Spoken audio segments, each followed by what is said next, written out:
Hey there everybody, welcome to our final set of videos for AP Calculus AB. I'm so proud of you for making it here. We're going to break this final section down into two separate videos because there's really two major ways of finding volumes. The first way is by breaking shapes into disks or washers, which we'll talk about what those look like in this video. And then the second video will focus on what happens when we're not using that method, when we're just using a cross-section or a flat surface to build our volumes. What you can see here are two examples of pretty simple functions being revolved around our axis. So in terms when I say revolved, I mean basically we're taking a rectangle in this first example, and we're pretending like we're taking that area and spinning it around the x-axis. And you can see in the picture here what that does is it results in a cylinder. Similarly, if we took this linear function here that runs through the origin and we spin it or revolve it around the x-axis, we're left with a cone. And those are great, easy examples. But because those are simple geometric figures, we can use geometric formulas to find the volume. There are other types of shapes that require a little bit more from us. But the idea remains the same. When we find the volume of a solid of revolution, we are finding essentially the volume of these little tiny disks, like a circular disk, and they are found by revolving around the x-axis. So in other words, we are finding the volume of each disk and adding up all those volumes together using an integral. Well, the volume of a disk is essentially, when we get down to an infinitely small, or infinitely thin disk, I should say, is a circle. So we would find the volume by doing the integral of a to b from pi r squared times the thickness of the disk, which is dx.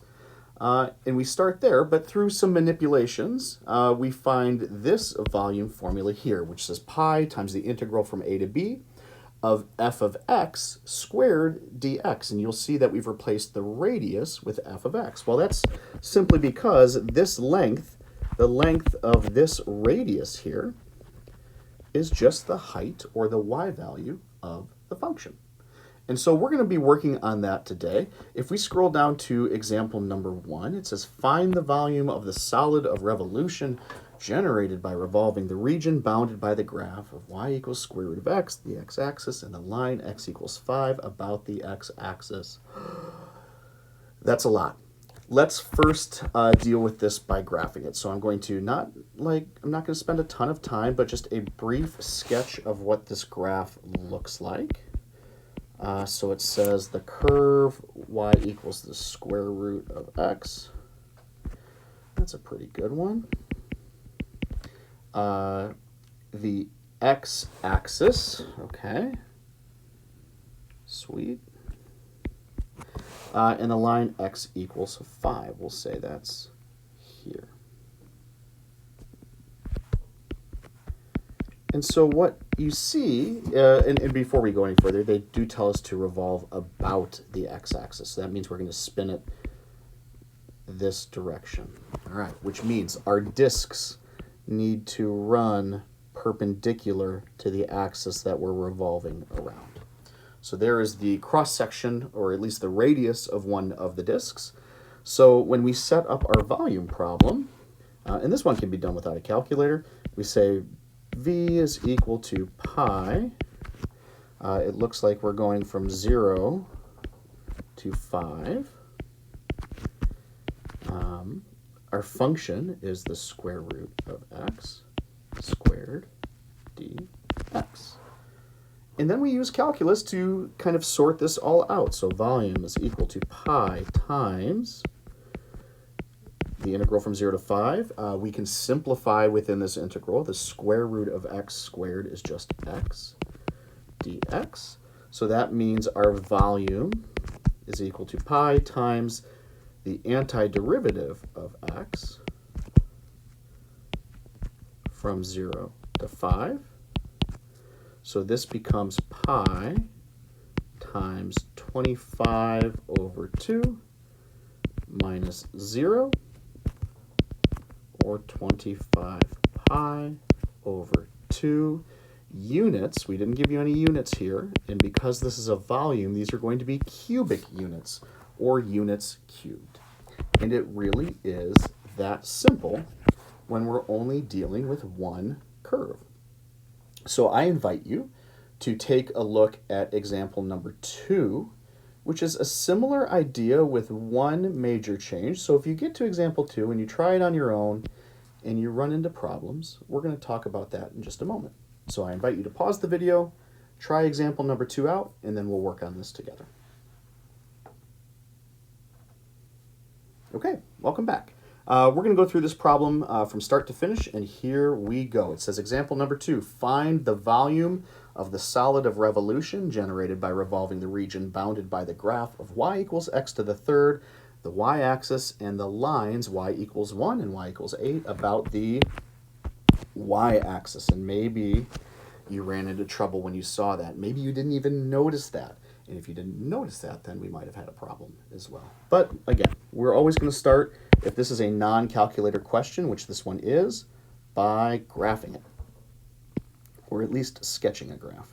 All right, so we have the function y equals x squared, which kind of looks like this. Again, your sketch doesn't have to be perfect, but the more accurate it is, the better off you'll be.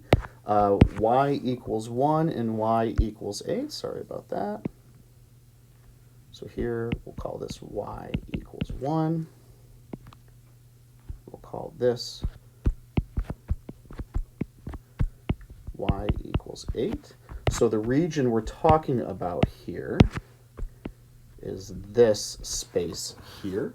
And because we are revolving about the y-axis, that means our disks are going to be horizontal ones. And that might have given you a little bit of pause. Well, regardless, we can still set up the same volume equation. Volume is equal to pi from A to B. This time, since we're doing horizontal disks, we're going from the y values from 1 to 8. Times the function squared, and because we're revolving about the y-axis, this is going to be a dy integral, which doesn't change the way we do calculus. It does change the function that we're dealing with, because right now our function just says y is equal to x to the third. In order to put this into a dy integral, we need x by itself, and luckily in this problem that is only one step. So we're going to get x is equal to the cubed root of y.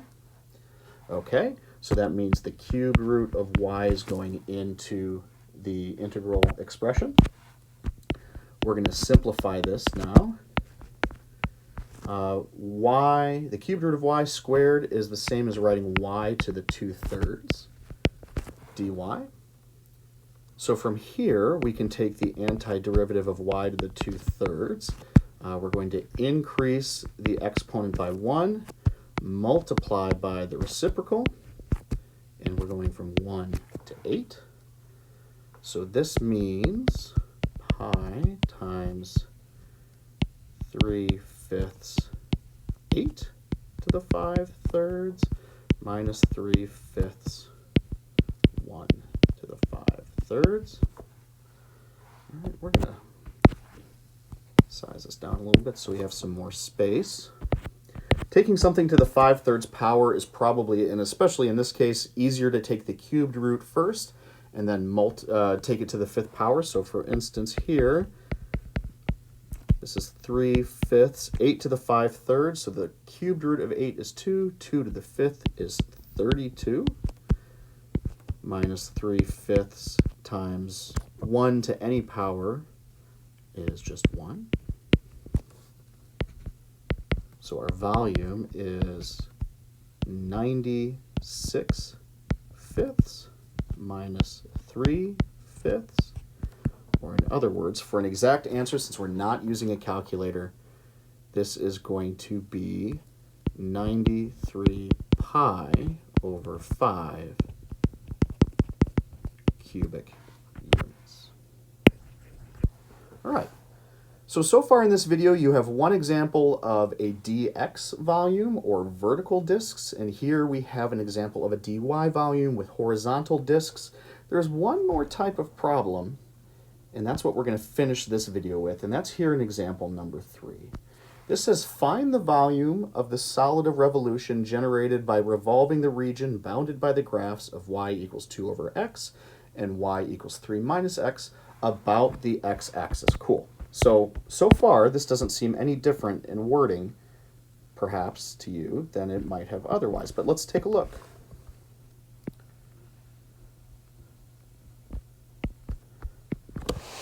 Two to the x is a hyperbola that goes here. And 3 minus x, well, let's be a little more discerning about our graph. Let's be a little more exact since we don't have a calculator here. Y equals 2 over x. When we plug in 1, we have a point at 1, comma 2. And when we plug in 2, we have a point at 2, comma 1. So we look a little bit more like this. There's not a sharp corner there where it turns its direction, but there's close to it. And then when we graph 3 minus x, that's the same as negative x plus 3. So we will have vertices here and here. And when we connect those dots, those points I should say, we're left with this tiny little area in here. And so what happens is when we're asked to revolve this around the x-axis, our disks are going to be vertical, but they're only going to be like this. So what happens when we revolve this is we get what are called washers. And if you're not familiar with the term washer, it's like a carpentry term for those little metal discs that have a hole in them that if you're putting together furniture or anything like that, you'll see. And we have the same thing here because when we revolve this, we get these solids that they do have a hole in the middle. And so we no longer have disks, we have washers. The math is similar, but I wanted you to be able to see what that looks like. And so here we go. We're actually calculating two areas here because we're going to take the area under the top curve. This will be very similar to finding the area between curves. And we're going to subtract the area of the hole. And so this basically becomes, in this situation, this is 1, comma 2. We have 2, comma 1.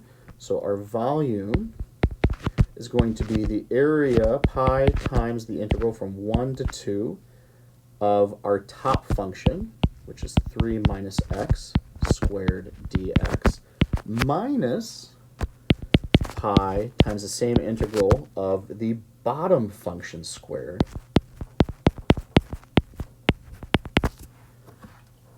and through some integral notation magic, we can do this. We can combine these. It's the same integral from 1 to 2, so it could be 3 minus x, 3 minus x squared minus 2 over x squared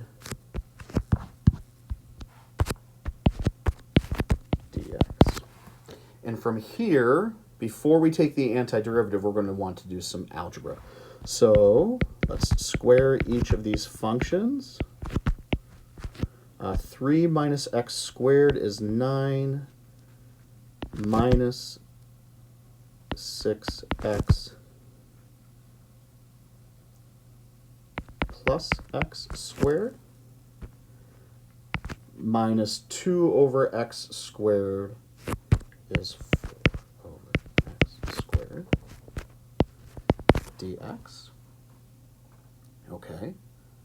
Well, we can rewrite this a little bit so our antiderivatives are easier to take. From 1 to 2, I'm going to put this in descending order, so this becomes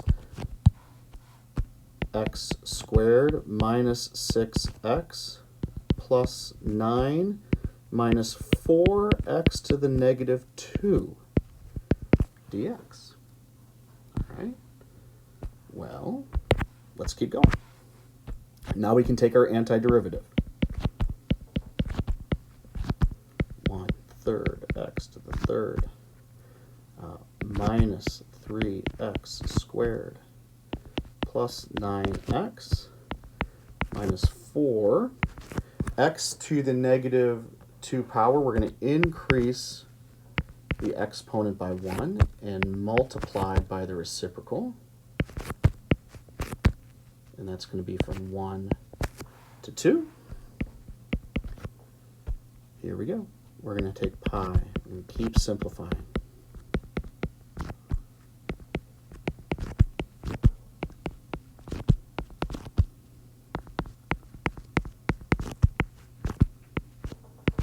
All right, so we need to plug in 1 and 2 for each of these things.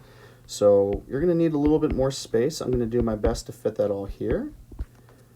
So this becomes 1/3 times 2/3. That's 8/3 minus 12 plus 18 plus 4/2 is 2. Okay, and we're going to subtract the same expression, but plugging 1 in instead. So this becomes 1/3 minus 3 plus 9 plus 4. And we're going to multiply that all by pi. We'll do the same thing here. We'll size this down a little bit. And when I do some mental math here to add these all together, I get 8 plus 8/3, 24/3. So this becomes, oops, sorry about that, 32/3 minus 10 plus 1/3, 31/3. After all of that, the volume here is 1/3 pi, or pi over 3 cubic units. And there we are, my friends. 3 different types of problems, but all using the same concept of disks and washers being revolved around the axes. Take a look at these, maybe watch this one a couple times, or start digging into your problem set problems. And you'll be talking about this with your teachers in class, and we'll talk to you then soon. There's one more video after this, a part B, but that'll be in another video. Have a great one, everybody. Thanks.